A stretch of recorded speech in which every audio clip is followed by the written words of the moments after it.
Assalamualaikum warahmatullahi wabarakatuh. Salam GBC. Jumpa lagi dengan kami di konten YouTube-nya Grab Bengkulu Channel.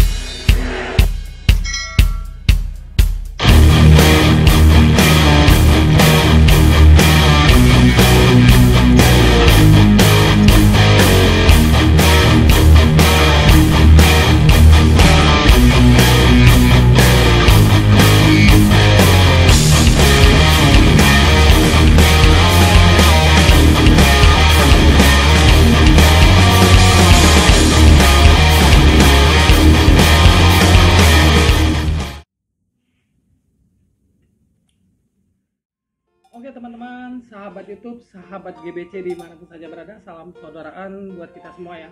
Semoga teman-teman dalam keadaan sehat selalu, dijauhkan dari virus corona, dan sukses terus dalam berkarya. Amin, amin ya rabbal alamin. Jadi rencananya hari ini saya akan berbagi informasi ya, pengalaman selama ngebit ya, sudah dari tahun 2018 awal sampai sekarang sudah hampir 3 tahun. Saya ingin berbagi pengalaman dan berbagi informasi buat teman-teman ojol dimanapun saja berada. Semoga saja informasi ini bisa bermanfaat ya buat teman-teman semua, terkhusus untuk teman-teman yang baru bergabung ya, baru menjadi ojol, baru mendaftar. Jadi untuk selalu waspada dan berhati-hati. Jadi waktu saya dulu ngebit baru 1 minggu ya. Jadi banyak sekali modus penipuan yang saya alami ya, yang saya hampir dapatkan. Jadi saya berharap teman-teman yang baru untuk selalu waspada dan berhati-hati, karena modus penipuan ini banyak dan berbagai macam cara tekniknya untuk mendapatkan sesuatu keuntungan dari mitra ojol. Jadi di sini saya akan berbagi informasi buat teman-teman. Mungkin teman-teman yang lama sudah banyak yang tahu ya dengan hal ini, tapi mungkin yang baru nih, yang baru 1 minggu, yang 1 bulan mungkin belum banyak memahami ya, belum banyak menemukan bagaimana cara mengatasi modus penipuan yang masih saja terjadi untuk saat ini ya. Jadi modus penipuan yang lama itu sekarang ini masih saja banyak beredar juga. Jadi di sini saya akan berbagi informasi modus penipuan yang mengatasnamakan Grab. Jadi saya akan tegaskan kepada teman-teman yang baru nih, mitra Grab yang baru ojol. Jadi pihak dari Grab itu, pihak kantor itu tidak akan pernah menghubungi teman-teman semua. Jadi untuk diingat, apabila ada teman-teman menerima telepon ngaku dari Grab pusat, itu bohong. Jadi saya tekankan buat teman-teman untuk mengabaikan masalah tersebut, karena Grab pusat tidak pernah untuk menghubungi teman-teman terus untuk memberitahukan minta email, minta transfer, itu tidak ada. Jadi tolong teman-teman abaikan untuk masalah tersebut. Terus yang modus yang sering terjadi ini biasanya pada orderan Grab Express ya.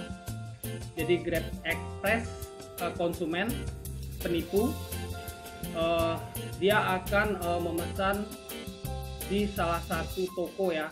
Jadi biasanya modus penipuan ini menggunakan layanan Grab Express. Jadi mereka memesan di salah satu toko Indo dan Al ya biasanya ya. Yang biasanya toko tersebut itu menyediakan layanan jasa pembayaran online. Terus ada pembayaran transfer pulsa, transfer ke rekening. Nah, biasanya pihak penipu itu membidik salah satu toko tersebut, toko In dan Al. Nah, itu biasanya yang dibidik oleh mereka ya, targetnya. Terus target mereka penipu itu adalah driver ojol yang baru bergabung, yang belum ada komunitas, terus yang ada yang single fighter ya sendiri. Jadi mereka akan melakukan modus penipuan yang ditargetkan mereka adalah driver yang baru, driver Grab, driver ojol. Nah, jadi mereka akan memesan di salah satu toko, terus di situ mereka akan menginbox apa saja yang mereka butuhkan. Terus setelah itu mereka akan memberikan jeda waktu kepada teman-teman ojol untuk mencari produknya terlebih dahulu. Jadi mereka bisa melihat dari maps ya, dari HP mereka, dari HP konsumen itu. Jadi ada titik kita. Jadi kita biasanya kalau bisa ada pergerakan, mereka akan melihat, mereka akan memberikan jeda waktu 15-20 menit untuk kita memilih barang, terus mengantri untuk membayar. Setelah itu setelah dibayar barang-barangnya, kita akan keluar dari toko tersebut ya. Pas keluar, mereka akan menginbox teman-teman untuk meminta membayarkan salah satu belanja online atau transfer, atau minta isikan pulsa. Biasanya seperti itu ya, jedahnya itu 15-20 menit biasanya dari kita membeli dan membayar. Nah, pas kita keluar, mereka akan menginbox untuk meminta membayarkan belanja online mereka, isikan pulsa mereka. Jadi mereka menganggap kita pasti akan menerima. Kita akan menerima. Mengapa? Karena barang yang kita sudah ambil itu harus kita antar, dan permintaan konsumen itu pembayaran online-nya harus kita bayar terlebih dahulu, baru mereka ingin bertemu dengan kita. Nah, biasanya mereka triknya seperti itu. Nah, jadi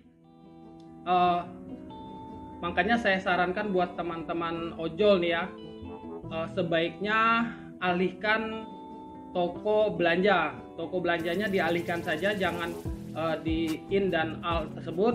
Karena kalau misalnya kita belanja di in dan out tersebut, barang yang sudah kita bayar sudah menjadi keluar struknya, itu tidak bisa dikembalikan. Nah, mungkin kalau misalnya ke toko-toko yang lain, mungkin toko teman atau ke warung yang lain, mungkin ada perjanjian saja sama pihak toko ya, karena mereka mungkin kalau barangnya tidak rusak, mereka akan mengambil kembali. Nah, jadi saya sarankan untuk mengantisipasi masalah tersebut, teman-teman harus alihkan ke toko yang lain saja, tidak usah belanja di tempat toko yang dititipkan oleh konsumen tersebut. Jadi kalau e-fresh itu bebas di mana saja, yang penting barang yang kita beli sesuai dengan keinginan konsumen. Jadi tidak apa kalau kita alihkan. Jadi kalau misalnya kita sudah nanti kena tipu, terus sudah barangnya sudah kita beli di in, terus pas kita keluar mereka minta pulsa. Nah, terpaksa kita kadang-kadang kalau misalnya kita tidak tahu ya, kita akan membeli mereka pulsa, kita akan transfer pembayaran online mereka. Nah, setelah pembayaran online dan transfer kita sudah kita lakukan, mereka akan hilang dari peredaran. Mereka akan menutup dan memblok telepon kita, jadi kita tidak akan bisa menghubungi mereka. Jadi itu trik mereka ya. Jadi teman-teman harus selalu waspada dan berhati-hati. Jadi ini pengalaman saya juga pernah mendapatkannya seperti ini. Jadi ini sebagai masukan buat teman-teman ojol yang baru agar selalu waspada dan berhati-hati. Jangan pernah mau ditipu. Jadi saling koordinasi sama teman-teman ojol ya. Jadi saya berharap yang single fighter untuk bergabung kepada teman-teman komunitas biar ada masukan. Apalagi kalau driver yang baru itu membutuhkan pengalaman. Jadi bisa belajar dari teman-teman yang sudah lama yang bergabung. Jadi teman-teman lama biasanya akan membantu dan memberikan saran kepada teman-teman yang baru nih. Jadi jangan teman-teman menyendiri, jadi tidak ada gunanya, karena kita di lapangan ini pasti butuh teman. Ada saatnya kita memerlukan bantuan dari teman-teman yang lain, karena kita sama-sama hijau dan kita adalah bersaudara. Kita harus saling membantu dan bekerja sama. Jadi selalu mengingatkan untuk teman-teman semua.